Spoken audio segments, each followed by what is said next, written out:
ভয় দেখান, আর কেন ভয় দেখান। সারা বিশ্বে মানুষ ধ্বংস হয় কাজের কারণে, কিন্তু বাঙালি ধ্বংস হয় কথার কারণে, হম্বিতম্বির কারণে। এই যে রাত দিন শহীদ হতে চাওয়া তরুণরা সেনাবাহিনীর ট্যাঙ্কের খুপড়িতে ঢুকে জীবন বাঁচালো, এই দৃশ্য কিভাবে তৈরি হলো, কারা তৈরি করলো? ঠান্ডা মাথায় চিন্তা করুন তো। এনসিপি যে মাপের দল, সে দলের সাথে এমন হাবভাব বা অঙ্গভঙ্গি যায়, তার উপর আবার যুক্ত হয়েছে ফেসবুক ভঙ্গি। এদের এক একজনের ফেসবুক স্ট্যাটাস দেখলে মনে হয় বাংলাদেশকে এরাই জন্ম দিয়েছে।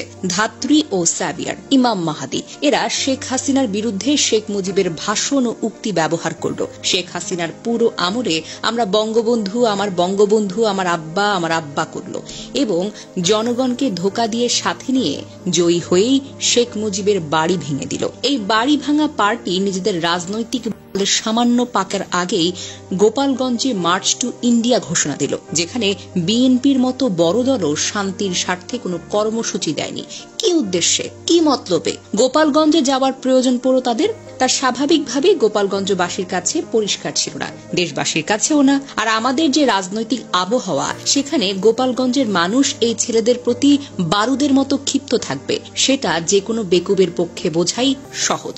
কিন্তু তার চেয়েও বেশি ঘ্রাণ শক্তি সম্পন্ন এনসিপি নেতারা এই ঘ্রাণটা পেল না। কোন জায়গায় যেতে হবে, কোন জায়গায় এড়িয়ে চলতে হবে, আর কোনটা অনুধাবন করতে হবে, এটা হলো রাজনীতির প্রথম শিক্ষা। এই মুহূর্তে ভাঙাভাঙি ও মবপন্থী পার্টি গোপালগঞ্জে গেলে শেখ মুজিবের মাজার ভাঙা হবে, এই আতঙ্ক অস্বাভাবিক নয়। এবং শেখ মুজিবকে যে শুধু গোপালগঞ্জবাসী ভালোবাসে তা কিন্তু নয়, বরং বিএনপির প্রতিষ্ঠাতা জিয়া তাকে ভালোবাসতেন। বিএনপির বর্তমান চেয়ারম্যান তারেক রহমান শেখ মুজিবের মাজার জিয়ারত করেছিলেন। খালেদা জিয়া কখনো মুজিবকে অসম্মান করে কথা বলেনি। নবী হযরত মুহাম্মদ সাল্লাল্লাহু আলাইহি ওয়াসাল্লামের মৃত্যুর পরও কয়েকজন নতুন নবী দেখা দিয়েছিল সিরিয়া ও ইরাকে। নতুন নবীদের একটি রোগ ছিল, নিজেকে নবী ঘোষণা করার পরের দিনই তারা মক্কায় ধর্মপ্রচার করত এবং পিটুনি খেয়ে মৃত্যুবরণ করত। এনসিপির হয়েছে সেই রোগ।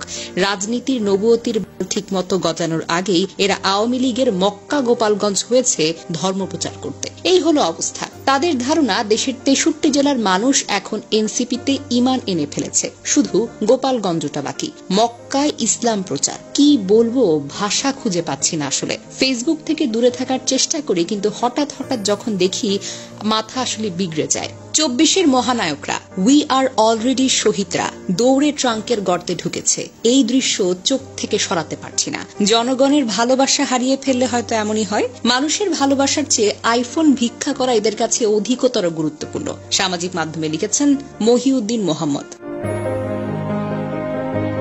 এদিকে এক পোস্টে আসিফ সৈকত লিখেছেন, এনসিপির নেতা নাহিদ বেগম খালেদা জিয়াকে ট্রল করে বলেছে, আমরা গোপালগঞ্জের নাম বদলাতে আসিনি। নাহিদ খুব ভালো করেই জানে কোন প্রসঙ্গে বেগম জিয়া চরমভাবে ক্ষুণ্ণ হয়ে বলেছিলেন গোপালগঞ্জ জেলার নামই বদলে দেওয়া হবে। 2 দিন আগেই এই এনসিপির নেতাকর্মীরা খালেদা জিয়ার শাড়ি ভাগ করেছে, তারেক রহমানের বিড়ালকে ভাগাভাগি করে দিয়েছে, 1, 2, 3, 4 বলে জঘন্য রকমের কুৎসিত স্লোগান দিয়েছে। তারপরও তাদের উপর যখন হামলার ঝুঁকি তৈরি হয়েছে, বিএনপি এবং তৃণমূল উদ্বিগ্ন হয়েছে, পাশে থাকার প্রতিশ্রুতি দিয়েছে। মির্জা ফখরুলও বিবৃতি দিয়েছেন, বাচ্চা ছেলেরা আরেকটু ম্যাচিওর হও তো, দম দিয়ে টিকে থাকার রাজনীতি আয়ত্ত করবে, এটাই হলো কামনা। বিএনপি ব্যাশিং করতে গিয়ে হারিয়ে যাওয়াটা হবে সবচেয়ে বড় বেকুবি। হাসিনার মতো কালপ্রিট 18 বছর ভারতের পুরো ইন্টেলিজেন্স মাঠে নামিয়ে বিএনপির একটা খুঁটিও ভাঙতে পারেনি। 5000 নেতাকর্মীর লাশের উপর দাঁড়িয়ে আছে এই দল। বিএনপিকে নিয়ে এত নোংরামির পরেও আমরা বাচ্চাদের বলি তারা জুলাই যোদ্ধা, আমাদের সম্পদ। তাদের উপর হায়নার পাল আক্রমণের চিন্তা করা মাত্র আর কোনো বা না আসুক, বিএনপি আসবেই আসবে।